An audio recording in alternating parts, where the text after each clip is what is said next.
I'd done it. I loved it. It was my favourite way to start my day. The torture was always worth this. I needed this rush, this buzz. I craved it.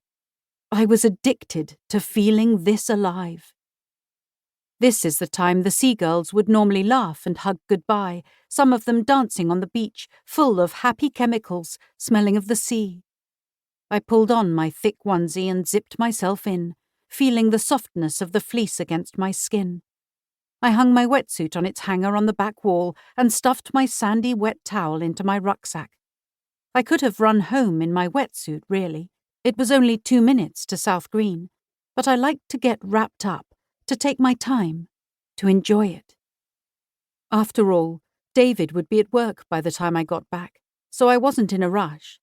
He'd planned to go in early today, what with it being the last day of term, so that he could finish on time and break up for the holidays at the end of the school day. It would be good for him to have a rest. Christmas term was full on with mock examinations and fundraising fairs. I locked the beach hut with tingly fingers and put the key in my pocket. The promenade was still empty, a lone dog walker ahead of me marching towards Walberswick.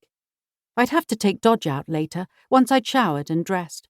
Otherwise he'd follow me around the house carrying his lead until I gave in. The sky promised rain, so I might as well get it over and done with this morning. My trainers crunched and I stopped.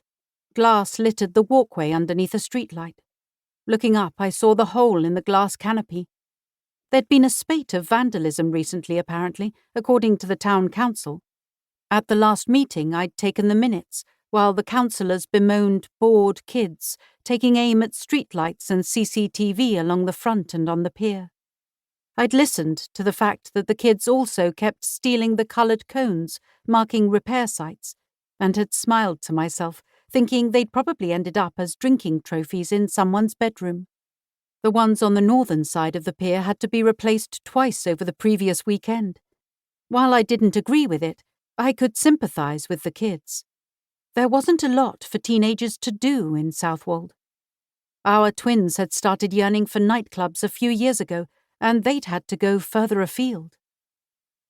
I snapped a photo of the unit number for the streetlight from its column to report it online, and moved the breakage carefully to the side with my foot.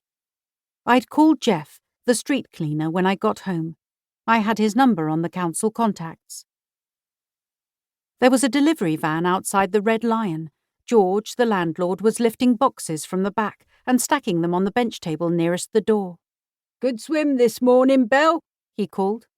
"You should try it for yourself, George," I called back with a grin. "Believe me, it's better I don't," he said. "Nobody wants to see me and my budgie smugglers." I couldn't help but laugh as he turned back to the driver to sign the paperwork. Otherwise, South Green was empty, so different from the tourists' cricket games and picnics of summer. When the holidaymakers came, it was always nice to see it being used, and when they left, it was a relief, a rest. Now it sat as a green buffer between the land and the sea, quiet and waiting. My shoes squeaked on the stone steps up to number 28. I didn't pause in case Morag called me from her basement flat, not wanting to get caught up. My key slid into the lock of the front door as though oiled, a perfect fit, having been partners for over 20 years. I ran through a checklist in my head. Shower. Walk Dodge.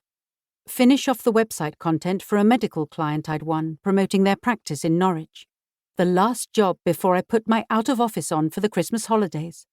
Send out a few invoices for copy written earlier this month. Write the town council minutes. Notify the county council of the need for CCTV for the pier. Then I was done. Almost. I mustn't forget to register the most recently broken streetlight, although it probably wouldn't get fixed for a month as it wasn't an emergency. A surge of excitement rushed through me. After those chores, all I had to do was get the house ready for the girls. The twins were coming home for the first time since we dropped them for Freshers' Week, and my arms ached to hold them as much as they had when picking them up from infant school so many years ago. It wasn't just their first time away from us, but their first time away from each other. Kit had chosen Bristol, and Jess Exeter.